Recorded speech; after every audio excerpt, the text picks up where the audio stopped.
उत्तर प्रदेश की 10 विधानसभा सीटों पर उपचुनाव होना है, जिससे लेकर सभी दल अपने अपने स्तर पर तैयारियां शुरू कर दी है और सभी सियासी दलों में उपचुनाव को लेकर हलचल तेज हो गई है। वहीं इस उपचुनाव को यूपी चुनाव 2027 का सेमीफाइनल के तौर पर देखा जा रहा है। देखिए रिपोर्ट।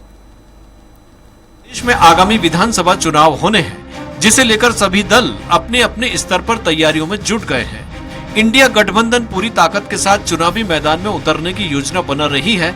भारतीय जनता पार्टी सभी 10 सीटों पर जीत की रणनीति तैयार कर रही है। इस चुनाव को सीएम योगी आदित्यनाथ की प्रतिष्ठा से जोड़कर देखा जा रहा है। सीएम ने मंत्रियों की कमेटी बनाकर उन्हें विधानसभा सीटों पर जीत की रणनीति तैयार करने के निर्देश दिए हैं और इन सभी सीटों पर जीत दर्ज कर पार्टी में अपनी छवि को मजबूत करने की भरपूर कोशिश करेंगे। हालांकि उपचुनाव को लेकर विपक्षी गठबंधन इंडिया के सहयोगी समाजवादी पार्टी और कांग्रेस के बीच सीटों को लेकर दावेदारी शुरू हो गई है।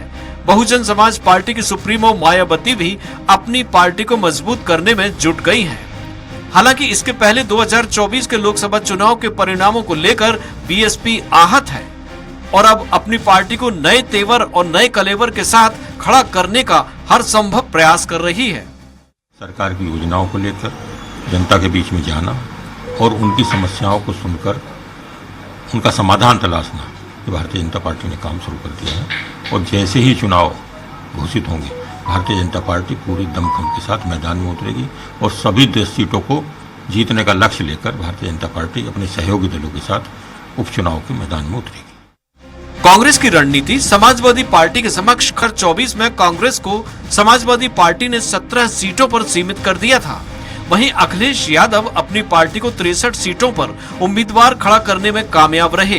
हालांकि अब विधानसभा उपचुनाव के जरिए कांग्रेस 50-50 के फॉर्मूले को लेकर आगे बढ़ रही है। कांग्रेस इस उपचुनाव के जरिए यूपी विधानसभा चुनाव 2027 की रणनीति बनाती दिख रही है। इसके जरिए माना जा रहा है कि सपा पर दबाव बनाया जा रहा है। लोकसभा चुनाव 2024 में कांग्रेस 17 में से 6 सीटों पर ही जीत दर्ज कराने में कामयाब रही। इस रिजल्ट में पार्टी के मनोबल को बढ़ाया है। जो नया डेवलपमेंट है कि बसपा काफी अरसे बाद बाई इलेक्शन लड़ने जा रही है। इन सभी 10 सीटों पर बसपा प्रभारी घोषित कर रही है और आने वाले दिन में वो उम्मीदवार घोषित करेंगे। चुनाव की सुगबुगाहट शुरू हो गई है। ऐसी संभावना है कि शायद बहुत जल्दी ही चुनाव आयोग डेट्स अनाउंस कर देगा, क्योंकि एक्सरसाइज और ट्रेनिंग और बैठकें उन्होंने भी शुरू कर दी हैं। समाजवादी पार्टी काफी कॉन्फिडेंट है, चूंकि लोकसभा चुनाव में जिस तरह के रिजल्ट आए थे, उस रिजल्ट के बाद सपा और कांग्रेस दोनों बहुत उत्साहित हैं। हालांकि अब तक उपचुनाव की तारीखों का ऐलान नहीं हुआ है, लेकिन विधानसभा चुनाव 2027 से पहले हो रहे उपचुनाव में विभिन्न दल गठबंधन अपनी स्थिति साफ करने की कोशिश में जुटे हैं। एनडीए की तस्वीर भी इस उपचुनाव के माध्यम से बनती बदलती दिख सकती है। जहां एक तरफ राष्ट्रीय लोकदल अपने दावे कर रही है, वहीं अन्य सहयोगी दलों की भी दावेदारी है। दूसरी तरफ समाजवादी पार्टी और कांग्रेस आधी-आधी सीटों पर चुनाव लड़ने की बात कर रही है। यूपी में जिन 10 सीटों पर उपचुनाव हो रहा है, उसमें 5 सीटें एनडीए के पाले में थीं, वहीं 5 सीटों पर समाजवादी पार्टी का कब्जा था। कांग्रेस एनडीए के पाले वाली सभी 5 सीटों पर अपने दावे कर रही है। इस हिसाब से देखा जा रहा है कि विधानसभा चुनाव 2027 में कांग्रेस 403 में से 200 सीटों से अधिक सीटों पर दावेदारी पेश कर सकती है।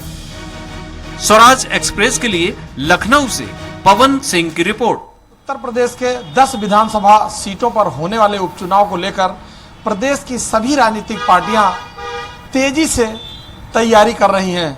सबसे बड़ी बात है, मुख्यमंत्री योगी आदित्यनाथ 2024 के परिणाम आने के बाद से लगातार क्षेत्र में बने हुए हैं। अपने कार्यकर्ताओं, वोटरों, सबको लुभाने में लगे हुए हैं। गठबंधन, बीएसपी और अन्य सभी पार्टियां भी इस उपचुनाव में पूरी दमखम लगाने के लिए तैयार हैं। ऐसा माना जा रहा है कि यह उपचुनाव 2027 का सेमीफाइनल है। अब देखना होगा कि इस उपचुनाव में कौन कितना दम बना पाता है, यह आने वाला वक्त बताएगा। वीडियो जर्नलिस्ट मुस्तफा के साथ पवन सिंह, स्वराज एक्सप्रेस, लखनऊ।